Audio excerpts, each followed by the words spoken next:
Hello everyone, welcome back to Prep Course sessions on verbal ability prep for GMAT. Today we're going to be starting the most important topic for your GMAT prep, for verbal ability at least, which is reading comprehension. Forms a significant portion of the exam and it can make or break you in terms of timing. Let's go.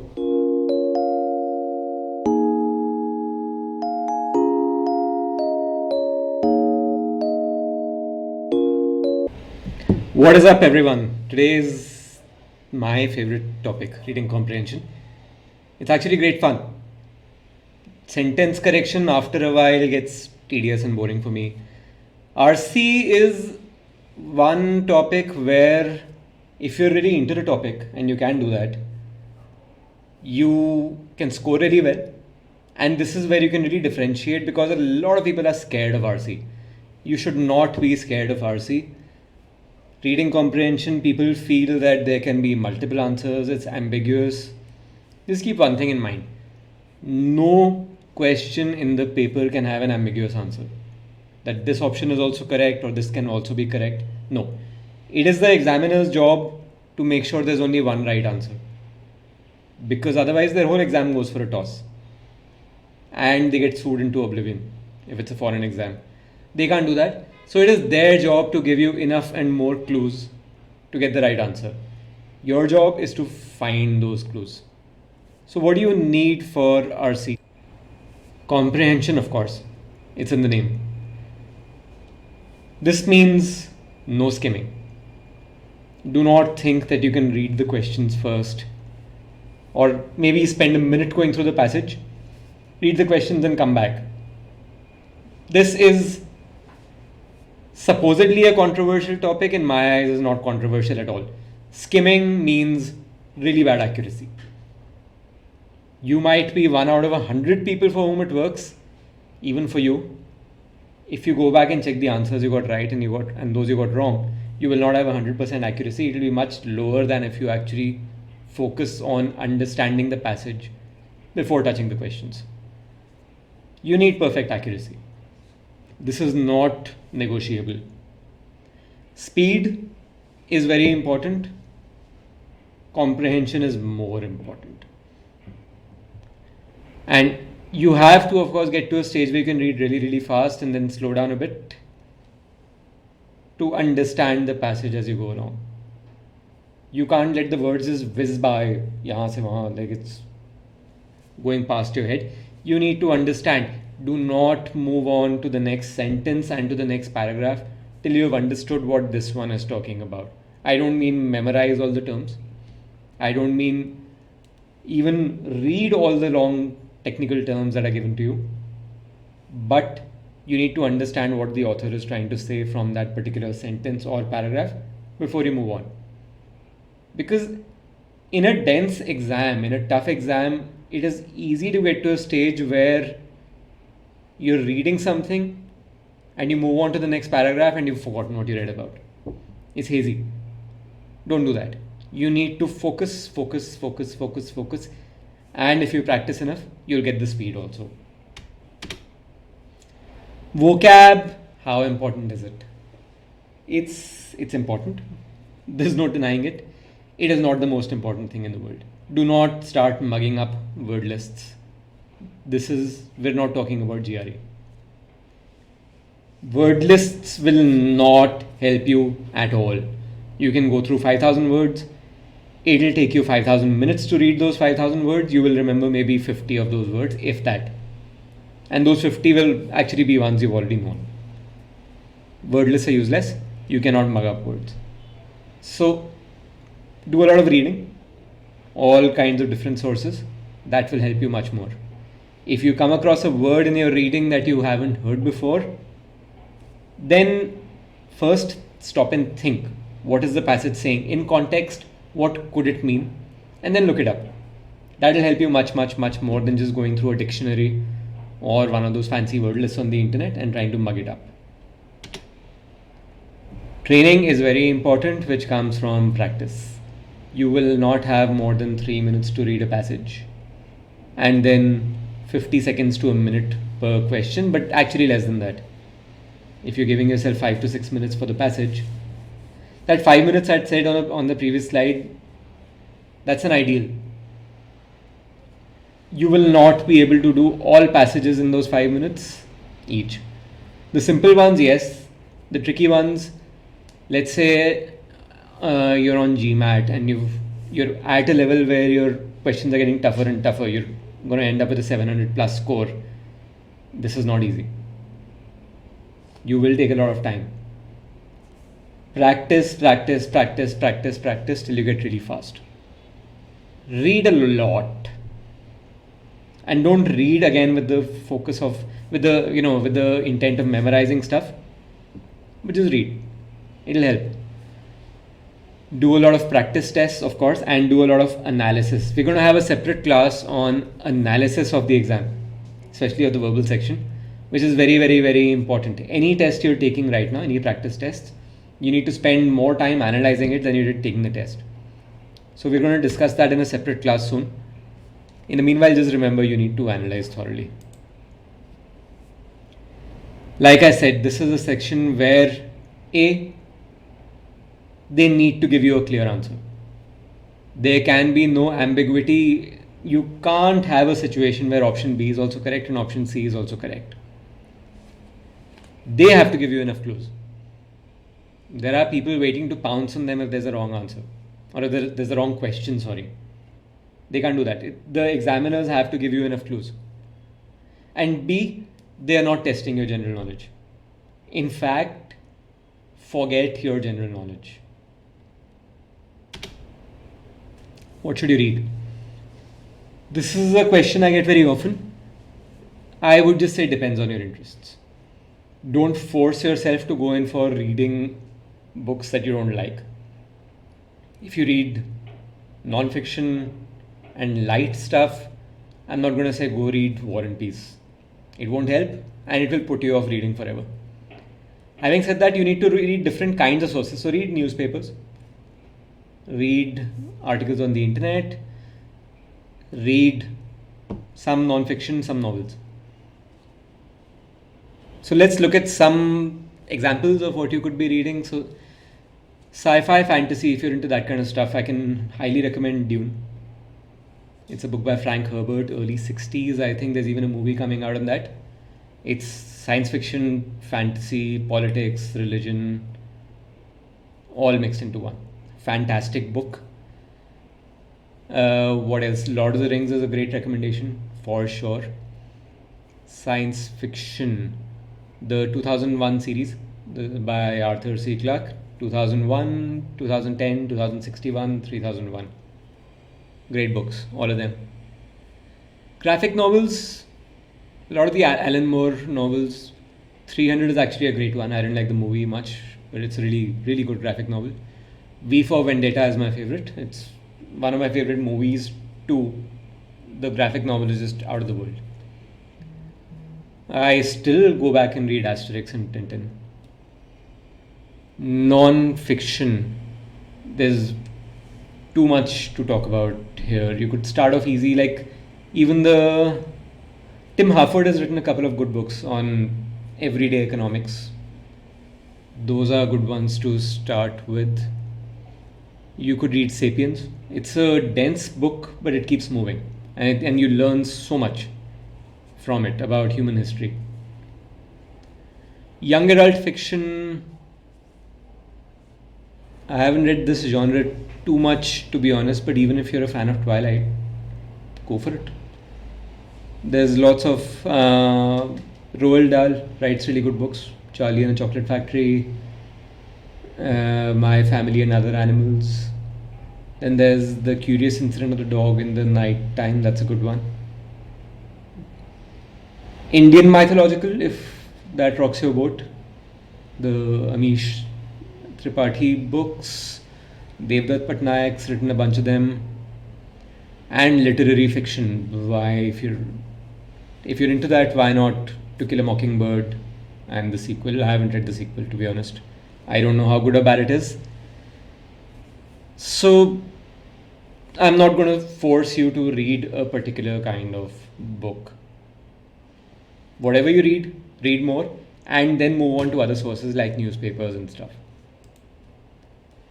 What kinds of passages can you expect in the exam? You have science-based passages. They come with a few characteristics. The passage itself is not very tricky to comprehend, mostly centered on facts. There will be complicated technical terms.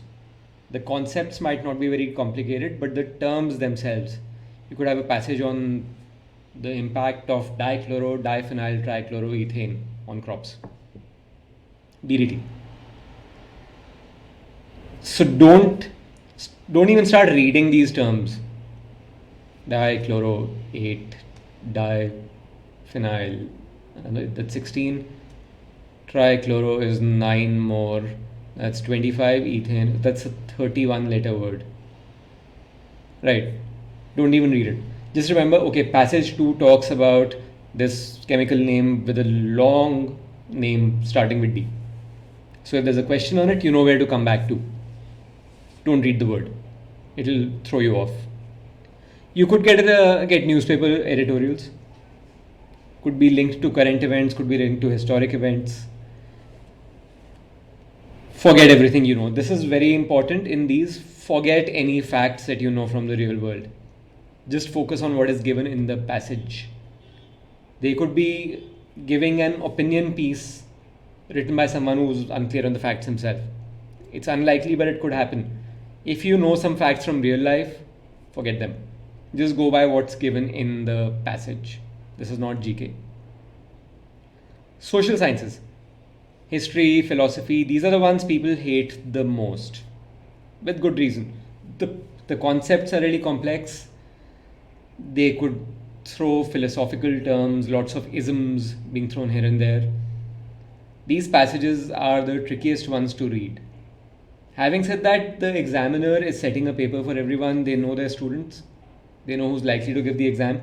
They don't want everyone scoring a 0. So if the passage is simple, you could get complex questions on it. If the passage is complex, the questions themselves become a little easier. How can you improve your comprehension? Understand what the author is trying to say. This is very, very, very important. You need to get the context. Why is the author writing this? And what is he saying? How do you do that? You need to basically, as soon as you finish reading the passage, even now, do not jump to the questions. You need to answer 3 questions first. What, how, and why. What does that mean? The what is basically, have I got more detail on that? Yes. What is being discussed in the passage? Try to describe the focus, the scope of the passage in 1 sentence. So for example, the author is describing the early years of Beethoven and his struggles with his early compositions. The author is giving her views on the reboot of Love Aajkal and making a larger point about reboots and how they are creatively lazy. The author is looking at the 1971 war through the lens of 2 friends who fought in the war. Describe the passage to yourself in 1 sentence as soon as you're done reading it. I'll come to the importance of these questions. Next is how has he written it? What's the tone of the passage? Is it positive? Is it cynical? Is it neutral? Is it optimistic? Is it pessimistic? This will help you determine the source of the passage. Is it a scientific journal? Is it a newspaper report? Is it a newspaper editorial? Is there an opinion involved, or is it just facts? And finally, the most important, why has the author written this passage? I know a simple answer is to make money if he's writing for a newspaper, but no, deeper than that. He is trying to convey something. If it's just facts, great. He has written this to inform you about recent developments in DNA or in gene sequencing, let's say. Is it an opinion? The author is trying to convince you that the recent blockade of Punjab by the Indian government is wrong, by the central government, blah, blah, blah. Or the author is trying to convince you that it is not the central government's fault, it is Punjab's fault. Whatever it is, In one sentence, try to describe what the author is trying to convey. So why? So what, how, and why? These questions help you answer a few questions directly. And these are the trickier questions to answer. Why does the author say so and so in the passage? Where could this passage have been taken from? A scientific journal, blah, blah, blah, like we discussed. What does the author mean by something? And what could be the best possible title for this passage? These are the tricky questions. These are the indirect questions that don't involve just picking a fact from the passage. So if you spend 2.5 to 3 minutes reading the passage, spend the 30 seconds to 40 seconds answering these questions. Once you've had some practice, you will not take longer than this. And then move to the questions. I can guarantee after some practice, you will be answering questions in 30 to 40 seconds after this. Skimming versus deep diving. Skimming does not work, period. As straightforward as that. What you're going to end up doing is, let's say you think you have 5 minutes to solve the passage. So you will spend a minute reading the passage, jump to the questions, read the first question, come back, spend a minute skimming the passage, finding the answer. You're already at about 2.5 minutes now. If you find it, great, you move on. If you don't find it, you're going to skim the passage again, spend another 40 seconds.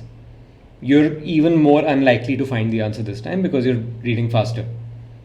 You're trying to read like 500 words, 600 words in 40 seconds. If you don't find it, you're going to do it again and then repeat that exercise for every question. You will now be spending 6 to 8 minutes doing the first 2-3 questions. Your accuracy will be low and you will get frustrated reading the same thing again and again and not finding the answer. This frustration is very hard to avoid if this happens. And it is very important to avoid it. Because otherwise you're screwing up the rest of your paper also if you get frustrated. Even if you get most of your answers right, this thought creeps into your head that I wasn't sure about this answer. That's going to screw up the rest of your paper. Another thing, do not try to remember every word, especially the technical terms. Just broadly remember where you read them and come back there for specific questions. Even deep diving doesn't mean you never come back to the passage. It doesn't mean that I will read it so thoroughly that I can directly answer the questions. I never have to come back. No. It just means you read a paragraph, you have a broad understanding of what's in there, you know what the paragraph talks about, move on to the next paragraph, and so on. Finish the passage, answer those 3 questions. Now you're confident about what, how, and why, and you will know where to look for a particular answer. And it will take you 20 seconds to find it. I can say that with a very high degree of confidence once you've practiced enough. So when I said figuring out what each sentence is conveying, let's actually go through this passage together. This is a trickier one. It's a philosophy passage. It's directly about a philosopher. So let's read it. Friedrich Nietzsche, who was born in 1844, fell silent in 1889 and died 11 years later. So there's some timelines being set up here. Born in 84, fell silent. In this context, obviously, does not mean that he died, because he died in 1900, which is the next phrase itself. So maybe he stopped writing then. We don't know more than that, and we're not supposed to. We're just looking at this passage. We're not supposed to have facts about him. So it probably means he stopped writing then. He was the first great philosopher of the 20th century. That's simple enough to understand. What made and makes him so important is that he recognized with great clarity and impressive foresight the most troubling and persistent problem of modernity, the problem of values. So, okay, a couple of concepts. One, what made and makes him so important. This gives you an idea about what the passage is going to be talking about. Why is Nietzsche important? And the rest of the sentence tells you why that is, and we're probably going to go deeper into this. So, he recognized that the most troubling and persistent problem of modernity is the problem of values. That's what the sentence says. And he did it with great clarity and impressive foresight. His attempts to resolve the problem were not successful, but they did uncover depths of issues that still defeat our best efforts today. So he says he couldn't resolve this problem of values, but he identified it. He identified that this is the biggest problem of our times. So that's what this paragraph is doing. Let's move on to the next. Let's begin with his notorious declaration that God is dead. First in the Gay Science, 1872. So he declared that in 1872. Secular thinking is commonplace today. But in Nietzsche's time, this declaration was strikingly prophetic. So this sentence just says he was among the first to say it. The point of the claim is not so much to assert atheism. Although he was certainly an atheist, he was far from being a pioneer of European atheism.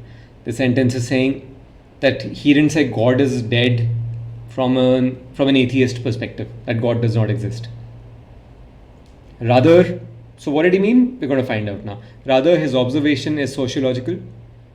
He means that Western culture no longer places God at the center of things.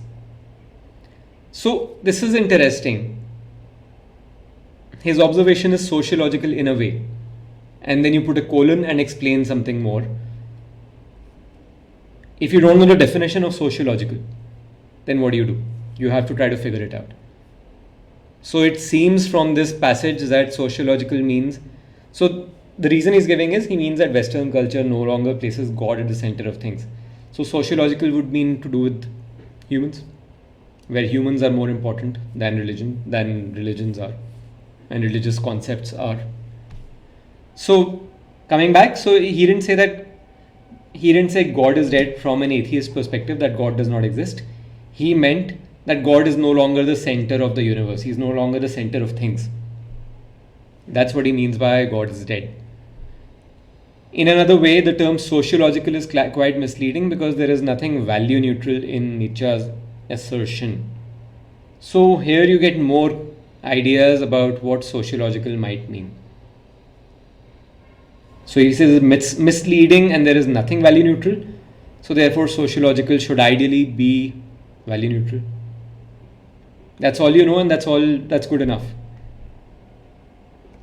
The death of God has knocked the pins out from under Western value systems and revealed an abyss below. So again, this passage is focusing on values. The first paragraph was talking about the fact that he figured out the problem of values, that this is the key problem of our times. And now the death of God has been brought up as the one thing that knocked the pins out of the value system. The values we still continue to live by have lost their meaning, and we are cast adrift, whether we realize it or not. So this passage is talking about how Nietzsche's assertion, his writings square with people's value systems and how they talk about what was happening. His writings talk about how the value system changed then. Obviously, Nietzsche did not cause the value system to change, he merely documented it. That's what this passage is saying. The question is, what do we do now? That's where it ends. This is one of the trickiest passages you could actually get, and if you go sentence by sentence, it's easy to figure out. Just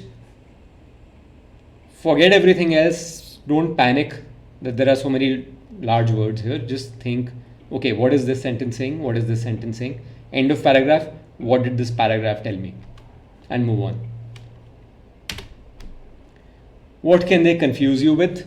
Definitely long passages, long and complex words. Easy trap to fall into. Don't fall for it. philosophy passages with thisism and thatism and thisism and thatism. Don't fall for it. I'm going to step away for 5 minutes, read this passage, and then we're going to try to solve it together. In fact, take 6 to 7 minutes. Be very slow about it. This is not a speed test just yet. Accuracy is more important than speed. So I'll come back in about 6 minutes and then we solve it.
I'm back.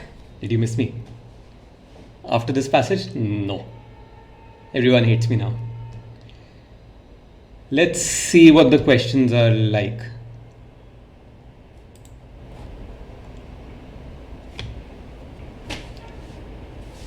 A suitable title for the passage. In fact, let's first see what each paragraph is talking about, right? The first paragraph is basically laying the groundwork for what the passage is going to talk about. Even if you read opinion pieces in the newspaper, the theme of the passage, the subject, the topic, the scope, the reason for writing is most likely either in the first or the last paragraph.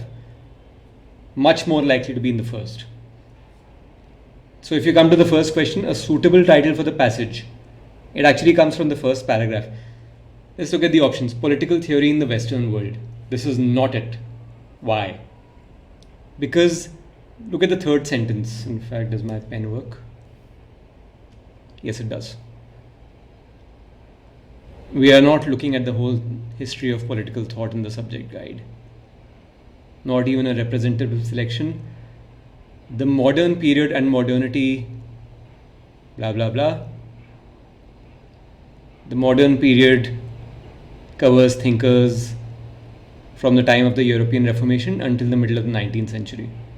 And then things change. So therefore, the answer is the emergence of modern political theory. This is very clear from the first one, from the first passage. The significance of European so A is wrong because it very clearly, the sentence very clearly lays it out. The significance of European Reformation. The modern period is talking about more than that. So a title of the passage should be telling you what the whole passage is going to talk about, not just one particular aspect of it. So therefore, C is wrong. The community of Christendom. Christendom was basically 5th to 15th century. We're definitely not talking about that period. Therefore, you have B as your answer. Second passage talks about the European Reformation. And third talks about how it started falling, the Christendom, how it started falling in the early 16th century. Out of this political disorder and fragmentation, dash the idea of the modern state as a political entity, dash no allegiance to any power above itself. This is a tense question more likely than anything else. So before looking at the options also, out of this political disorder and fragmentation arose, emerged, sprang, whatever it is, simple past. Is emerging doesn't make any sense. Present continuous, no, we're talking about 500 years ago. A is wrong. So emerged is here, so this is one option. Emerged is here, this is one option. Did emerge? No. Very awkward, clunky construction. So okay, so we have B and C. Emerged the idea of the modern state as a political entity with no allegiance, bearing no allegiance, owing no allegiance. So B is wrong because either it should have been that owed no allegiance, that would have worked. Owing is perfectly fine. So your answer is C. The most suitable substitute for the word impetus as used in the passage. Now here is where some vocabulary really helps. If you know what the word means, it means stimulus. So therefore, hindrance, definitely not. Reason, no.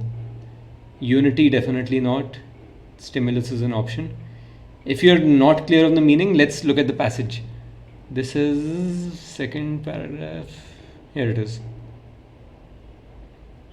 The European Reformation, which began in the early 16th century, provided a considerable impetus to political thinking that differed from what had preceded it. So a new political thinking arose. which began in the early 16th century. Right, so, and it's saying that the European Reformation gave a boost to it. Stimulus is the right answer. As per the passage, which of the following is not true with respect to the Christian political community?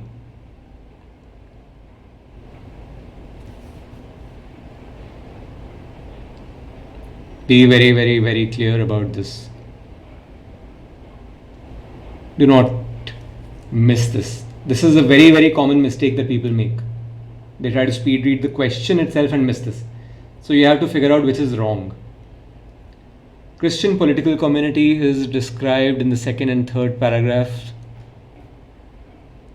Many great philosophers supported it. I think I saw this. Yeah. Many great philosophers, theologians, and political thinkers contributed to the idea of a Christian culture and political community. So this is wrong because it is true, and we have to find out which is false. It was pluralistic. This exact word, the reality was often different, more pluralistic, far less Christian, and often barely a community. Yes, it does say far less Christian, but it is still describing Christendom and the Christian political community. So this is true. It was more pluralistic than thought, so it was pluralistic. So this is wrong. Only the rulers of the European nations believed in it. This is somewhere. That said, there were enough commonly shared beliefs and values to bind together a community of intellectuals, mostly but not all clerics, that extended across much of Europe. This doesn't answer our question just yet. This community also included the rulers in territories that became the countries of Europe, as we now know it. So this community extended to countries which were not then a part of Europe. So therefore this is false, therefore this is the right answer. It was not only applicable to the rulers of the European nations, because there were other nations that later became a part of Europe. So the rulers of those nations were not Europeans then. Despite the differences, there were enough common beliefs and values that bound people to this idea of the community. Common beliefs, common beliefs, common beliefs. I have seen this somewhere.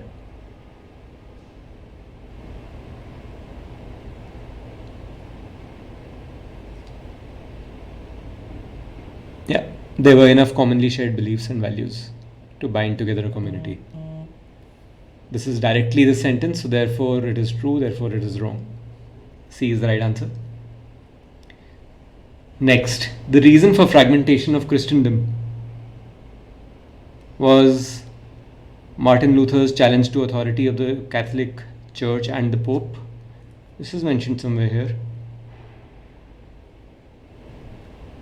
Martin Luther's challenge to the authority. Yes.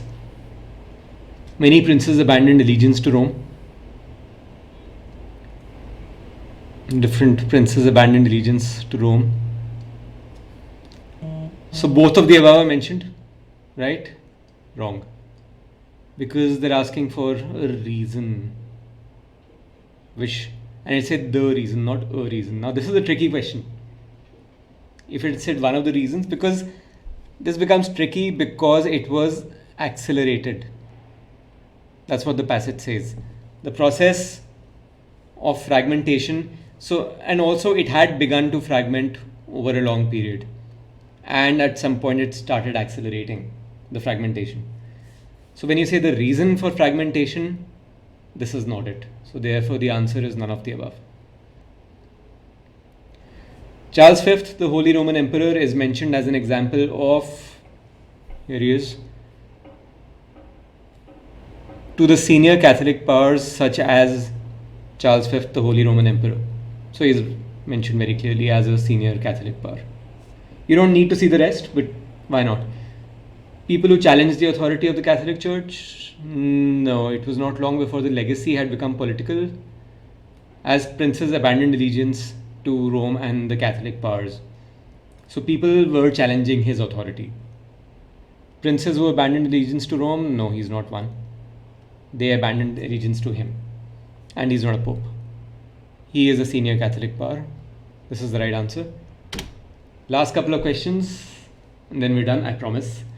Which of the following, as per the passage, contributed neither to the idea of a Christian culture nor to the fragmentation? So basically someone who's not mentioned, right? Political thinkers. We've already gone through this. They contributed to the idea of a Christian culture. We need neither. So this is wrong. Philosophers, same, contributed to the idea. This is wrong. Princes of Europe, they abandoned allegiance. So they supported the fragmentation. So this is wrong. So the right answer is D, none of the above. All three are mentioned as either contributing to the idea of Christian culture or to the fragmentation. So the answer is D. Imagined communities in inverted commas. Where was this? This was somewhere here. As with all imagined communities that exist in the minds of thinkers. Basically, this sentence itself is making it very clear that reality did not align with these communities that thinkers talk about. So they didn't actually exist. So to emphasize the view that these communities did not have a physical basis in reality and were merely the products of imagination of thinkers. That's exactly what the sentence says. This has to be the right answer. Let's go through the other options. Emphasize that this idea of being a community had captured the imagination of thinkers, of philosophers, theologians. This is probably true. Actually, no, it doesn't even talk about philosophers and theologians, just thinkers. And even if this were true, this sentence is very clear. Imagined is the word. It exists only in the minds of thinkers, not in the real world. So the emphasis here is that these don't exist in the real world, so we have to stress on that. C. Point out that the creation of such a community requires the imagination of intellectuals. No, definitely not it. B and C are wrong. None of the above. No, we already have an answer. The answer is A. So I've taken two tricky passages. This will take a lot of practice, for sure. Having said that, RC practice is going to help you in so many places. It's going to improve your reading speed. It's going to improve your comprehension, which matters in GK, which matters in critical reasoning. Both these things. And of course, RC is a very, very important part of the exam. So we're going to do another class on this with just more practice. I promise to take it only one philosophical passage then, and the other one will be more normal. The point here was, if you can solve these passages pretty easily, the others are going to be much easier to solve. You just need to understand what to focus on. So that was it for this class. We've already uploaded sessions on sentence correction, on the different aspects of it, on the parts of speech, on subject-verb agreement, parallelism. We're going to be doing more classes on exam analysis, and we're going to be going more in depth into issues that confuse people. Punctuation and articles, for example. We'll do a separate class on that.